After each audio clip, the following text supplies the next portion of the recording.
Man United manager Erik Ten Hag has been speaking today ahead of his side's Champions League match. There you go, back on schedule at home to Galatasaray tomorrow. He said his side is still progressing despite their bad results. I think the team is moving forward, but we have to make adjustments as well. When you don't have a fullback on the left side, and you have to change, and we did. There were shortages in our game, definitely, but I think also there were very positive points in. But by the end of the day, it's only about result, and we didn't get the result what we are looking for. We didn't get the result. What's the demand? And of course, that is very disappointing. Can I say Champions League proper competition? Not like this Premier League rubbish. Honestly, 38 games, who cares? Champions League, Galatasaray is where it's at. Speaking of rubbish, now do you know what? I don't even know what to say to you. I'm running out of. Here's the thing. No, the first thing I'm going to ask you a question off the bat. Yeah. Do you think Rashford needs to be dropped? Ask me another question. That's the one. I need to know. Because a lot of Man United fans that I speak to nowadays are saying, listen, they love him, but right now, I wouldn't say he's holding back the team. No, he's but not. He's offering. Because the whole team are poor. But he's offering nothing. Yeah, that's correct.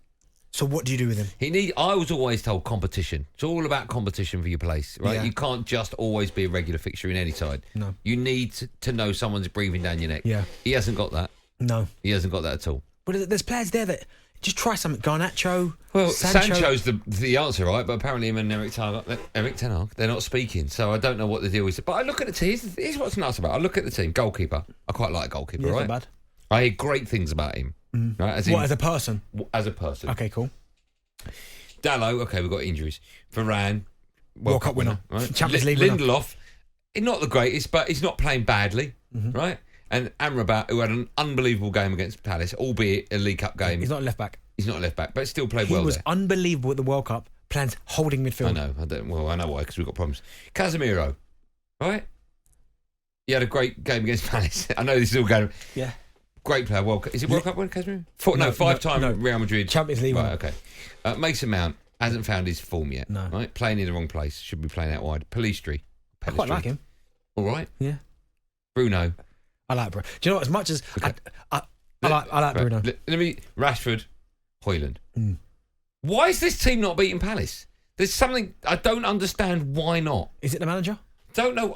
I don't know what it is. I honestly, for all my years of loving football and watching Man United and watching football and trying to put my finger on it, I can't work out what it is. Well, Can you? Well, when you look sorry, Benny. 4 shots. I think what I'm saying. On target. 4 shots on target. I haven't got it in front of me. Yeah, you had 19 goal attempts and 4 on target. Yeah. How's that happened? Honestly, 77% possession as well. For whatever reason, there's no fluidity to the way Manchester United play. I think at times, at the minute, and we've seen it work before, you're expecting some of your so-called superstars to step up in games and win the game for you. Without necessarily as a team playing well, you think, well, even if we're at 60%, Rashford will do something, or Casemiro will pop up something from a set play. But at the minute, when that's not happening, like it is for Rashford at the minute, it's almost like, okay, well, where else do we go? Like Højlund looks okay, looks like a handful, that big battering ram. Great. Højlund looks really, really good. Exactly how you've described it. A battering ram, but I don't know. Yeah, but this team is better than what's happening, isn't it? No, but you might have better individuals, but I'm not sure you're a better team. Like there are teams out there. I almost look at teams now that play against Manchester United. If you've got a collective where you all know your jobs, all know your responsibilities, and you play well as a team, you can get something from Manchester United where, on paper, you look at the individuals and you go, Man United, Bruno, Rashford, Varane, Casemiro, you can't beat them. No. But when you see them play together, you almost think to yourselves, well, if they press, they're going 1s and 2s, and out of possession, they're so easy to play against. I think also a problem with us, you talk so often about the depth of a squad, right? There's only one player on that bench that I look at and think, well, he can come on and change things. Garnacho. He's the only one. Maguire, right? Your boy, Johnny Evans. Yeah, but he's a defender. I probably would have started him. Instead of who? Lindelof or put Johnny Evans at left back. But listen, the reason we're not beating Palace is not because Johnny Evans is playing centre half. No. Right? I love Johnny Evans to bits. McTominay, Donny van der Beek. I mean, none of these players on the bench make me go, get him on. Even Christian Eriksen. No. I think that's a major part of it. We haven't got the depth there. But he spent a lot of money. To have no depth is a lot of money. Yeah. I really don't know what the answer is. If you've got the answer to it, 03717222334. With all these players, we should be getting a tune out of them to beat Palace. No disrespect to Palace, right? But we should be beating Crystal Palace at But home. you know, one thing you'll always get with a Roy Hodgson team organisation. Before anything, you get a level of work rate and an organisation where it's maybe not the best to watch, but they know exactly what they're doing and they're so hard to play against. Galatasaray tomorrow night, right? If United win that game, it's all forgotten from the weekend's game. No. Are we back on track? Yeah, it's almost like you won the League Cup against Palace and everyone's like, they're back. Yeah. You beat Burnley and you beat Palace and everyone's we nicked it against Burnley. And beat Palace and everyone's like, they're back. I was like, they're not back yet. No. Because we're clutching at straws. Yeah. Oh, yeah, we beat Burnley. And it also was a great goal from Bruno against Burnley. It makes you think, he's back as well. If you get beat by Galatasaray, there are some serious questions. I think even a draw against Galatasaray is as bad as a defeat. You've got to win your home games. You've got to, but... You don't want to go into their backyard to have to win that game. But seriously, what do you do with Rashford? I think you sort out your Jadon Sancho. Yeah. And you get him... He only wants to play on the left. Doesn't want to play on the right. Yeah. Shove him out there. Play him on the left. So go on, then prove it to me. Yeah. Prove it. If he's got that, if Erik Ten Hag and him sit round the table, I don't need both to apologise to each other. Apologise to me right now and you'll play tomorrow. No, just sort it out between you. Yeah. You two get together and sort it out, right? It's for the good of the club. Yeah. Sort it out. And if you think you're good enough, prove it. Yeah. Right? You can only prove it. It's a great point. You would love that, wouldn't you? You would love a manager to go on, Ben, you think you're going to score? Go and prove it. Because you would. You go in and go, I'll show smash you. one in. I'll show you're wrong. Yeah. That's what needs to happen. It is, yeah. Ryan's a Man United fan. Hi, Ryan.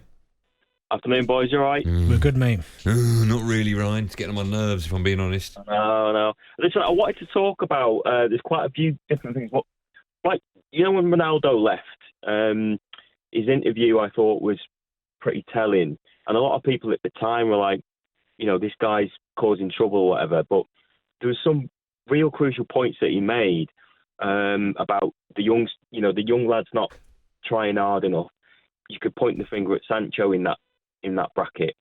The Glazers weren't looking after the club, the infrastructure, the desire, the ambition, the fact that we brought in Ralph Rangnick, and I just think, it kind of all links together.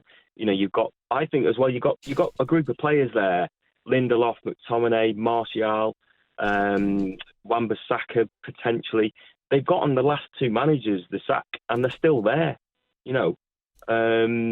Solskjaer just came out recently and did an interview about, the players we wanted but we couldn't compete with. And I also think there's definitely a player power struggle going on there. And it might explain Rashford's form, the fact that Sancho is a bit down in the dumps or whatever. I just think it's all like one big mess, and I think it's all interlinked. With what? Who's responsible? How do you solve this problem, Ryan? Well, the Glazers have got a bid on the table for £6 billion. Why? I don't think Man United. I hear what you're saying. I don't think Man United losing 1-0 home to Palace has anything to do with the Glazers. No, I don't. But we now arrived at this period in time. Look at the players we're buying as well, Andy. We've got Onana in goal. He's no better or worse than De Gea. And the way they got rid of De Gea was absolutely disgusting. You are right.